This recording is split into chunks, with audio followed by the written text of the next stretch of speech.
Welcome to another episode of Two Old Men in Chairs. I'm Corrin Strong. I'm Howard Appel.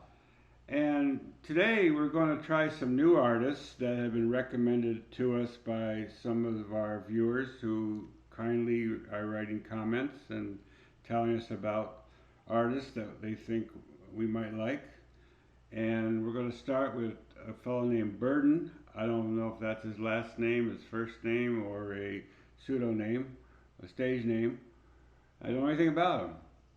But I have previewed this video, as you've seen it once as well. And in the video, he's playing tennis. So I'm a lifelong tennis player. That was an automatic for me. No, seriously, I looked at a number of his videos, but I thought this one was a good place to start. It's called White Privilege, and that's a subject that we have discussed before, I think in particular with relation to Adam Calhoun's song, Racism.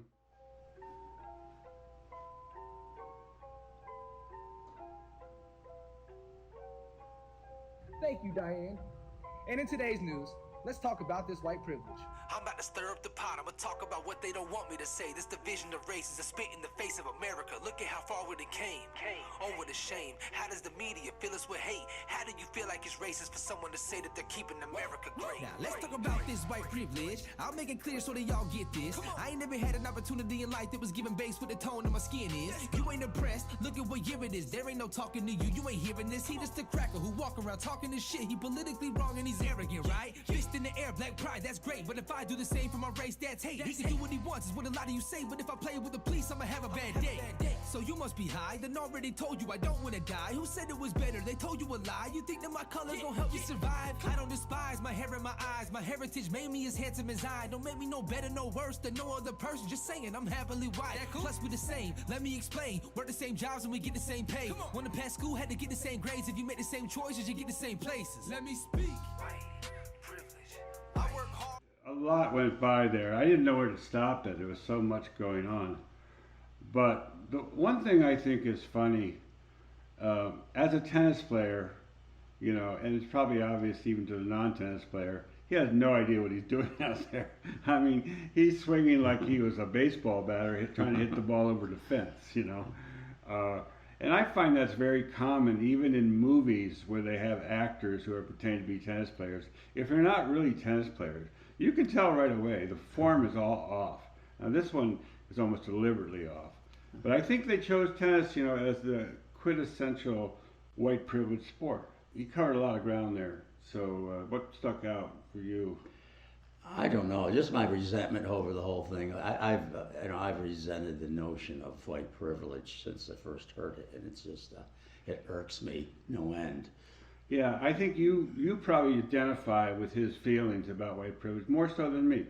And the reason being, I was born into a well-to-do family, so I had a class privilege, an economic privilege, not necessarily because of race, but I did have privilege. Yes, and we joked about it even, that you are the poster boy for white privilege, if anybody in Geneseo is. Right? That's probably true. You know, it's a little hard for me to deny white privilege because I had so much privilege in my life. But a person like you that, you know... Well, I had parents in the Depression. More middle class. In the Depression, my parents' families were as poor could be. And anything my family has in terms of wealth or privileges, because my father worked his ass off from sun up to sundown his whole life. Sure. Is that privilege? I don't think so. Right.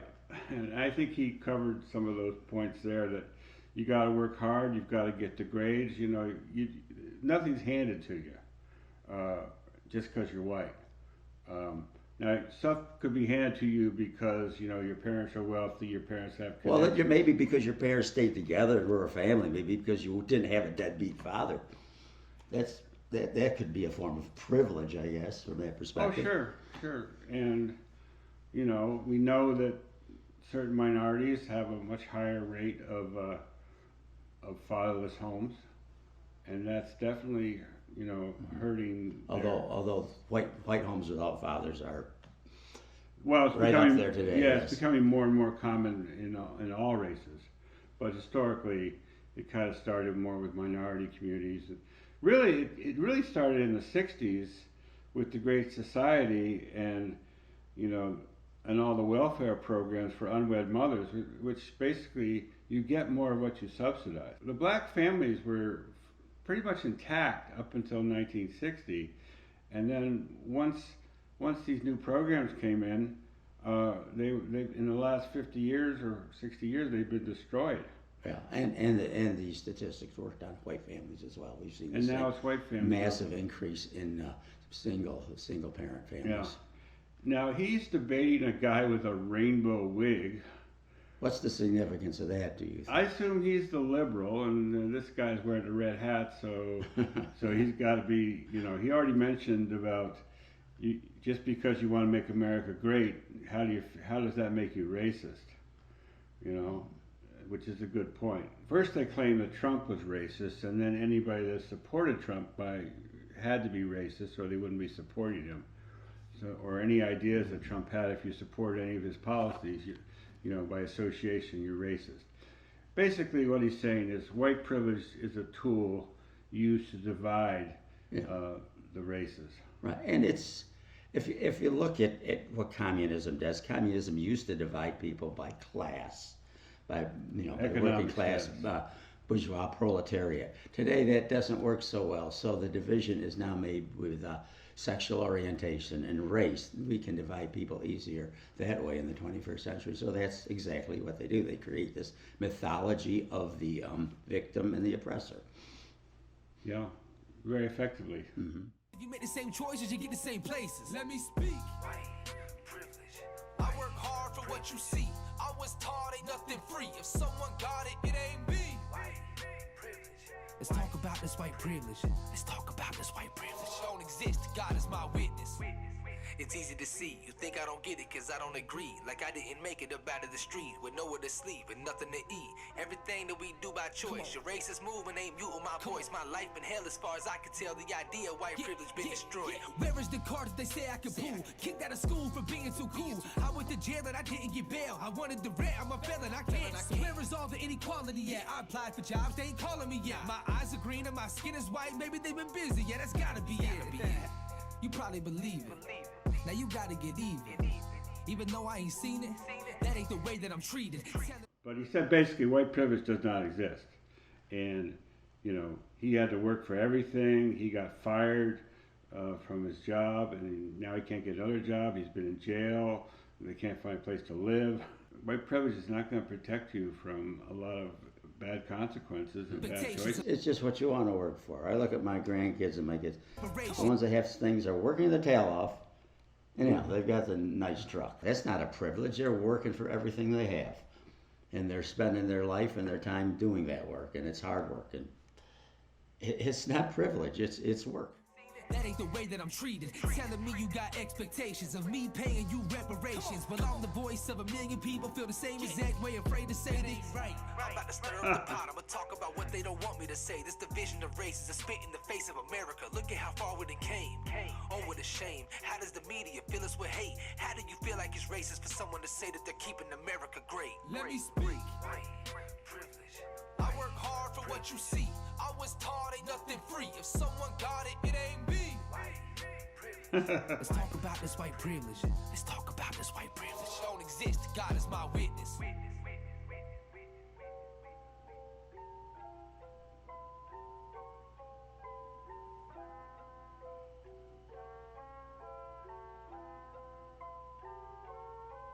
So, a very talented young man.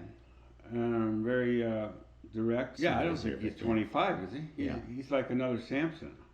Very young. And But I think a young white person with a work ethic is going to really feel this. yeah, and of course the reverse side of white privilege is affirmative action, which means that if you have a certain skin color, you actually get a preference in a lot of situations. You're admitted to college with lower test scores and, you know, or even professional school. It all came out of the riots of the summer of 2020, the George Floyd riots. And, you know, that sparked a new wave of white guilt in among the most woke people. And so they've determined now, you know, the answer to all that chaos is, you know, we've got to get more for The themselves. problem is, do you want your next brain surgery to be done by a guy that was brought into medical school and given kind of an easy pass, because of the color of his skin? Well, my point being, how Skin. many people are going to die on the operating table before somebody realizes something's amiss? I mean, that Well, kind of outs itself pretty quick, that sort of thing.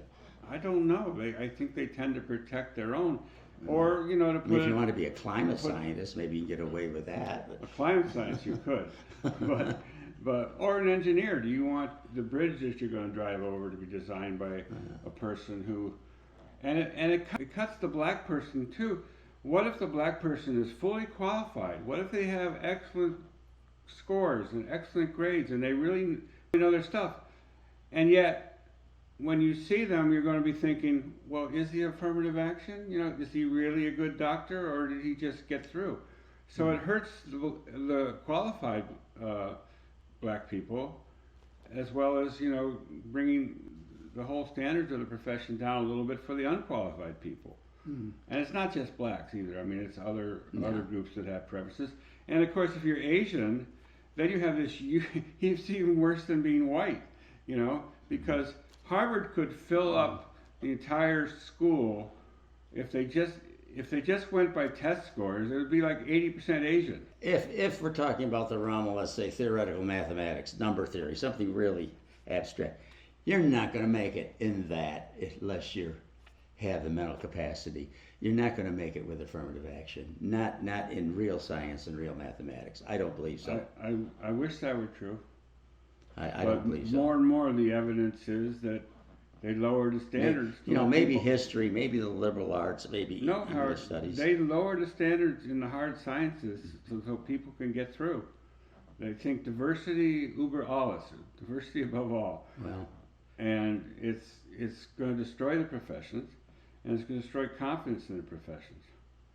So it's not a minor thing. And thank you to Mr. Burden for actually, that's speaking up.